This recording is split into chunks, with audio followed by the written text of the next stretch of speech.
ये रिफॉर्म भारत की growth story को एक्सेलरेट करेंगे, कारोबार को और आसान बनाएंगे, निवेश को और आकर्षक बनाएंगे और हर राज्य को विकास की दौड़ में बराबरी का साथी बनाएंगे।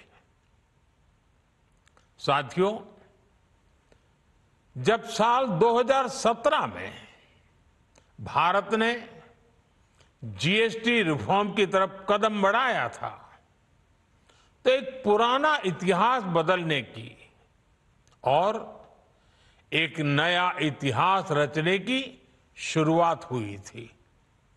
दशकों तक हमारे देश की जनता, आप सभी लोग, देश के व्यापारी अलग अलग टैक्स के जाल में उलझे हुए थे। Octroi, entry tax, sale tax, excise, VAT, service tax, न जाने भांति भांति के दर्जनों टैक्स हमारे देश में थे। एक शहर से दूसरे शहर माल भेजना हो तो न जाने कितने चेकपोस्ट पार करने होते थे, कितने ही फॉर्म भरने पड़ते थे, कितनी सारी रुकावटें थी।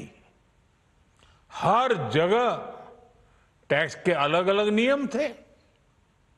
मुझे याद है जब 2014 में देश ने मुझे प्रधानमंत्री पद का दायित्व सौंपा था, तब उसी शुरुआत के दौर में एक विदेशी अखबार में एक दिलचस्प उदाहरण छपा था। उसमें एक कंपनी की मुश्किलों का जिक्र था। उस कंपनी ने कहा था कि अगर उसे बेंगलुरु से 570 किलोमीटर दूर हैदराबाद अपना सामान भेजना हो तो वो इतना कठिन था कि उन्होंने सोचा और उन्होंने कहा कि वो पसंद करती थी कंपनी कि पहले अपना सामान बेंगलुरु से यूरोप भेजे और फिर वही सामान यूरोप से हैदराबाद भेजे। साथियों, टैक्स और टोल के जंजाल की वजह से ये तब के हालात थे और मैं आपको सिर्फ एक पुराना उदाहरण याद दिला रहा हूं।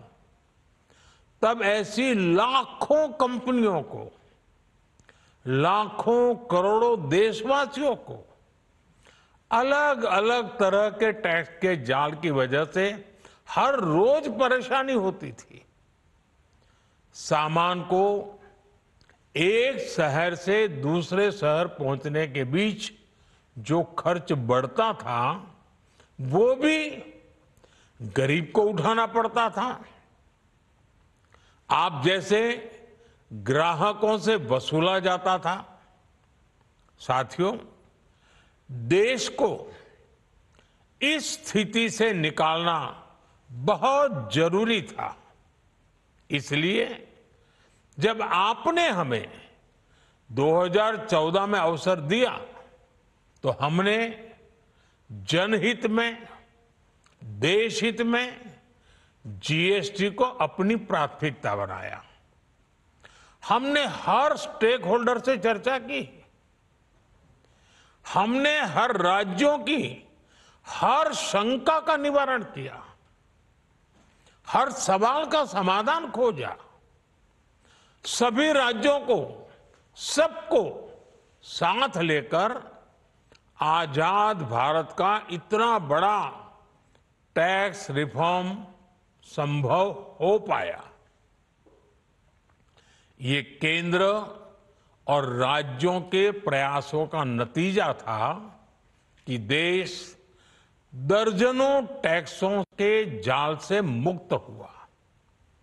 और पूरे देश के लिए एक जैसी व्यवस्था बनी। वन नेशन वन टैक्स का सपना साकार हुआ। নানা ধরনের কন্টেন্ট দেখার জন্য লাইক করুন, শেয়ার করুন আমাদের ফেসবুক পেজ, সাবস্ক্রাইব করুন আমাদের ইউটিউব চ্যানেল। পাশাপাশি অন্যান্য ব্রেকিং নিউজের জন্য অবশ্যই চোখ রাখুন রিপাবলিক বাংলায়।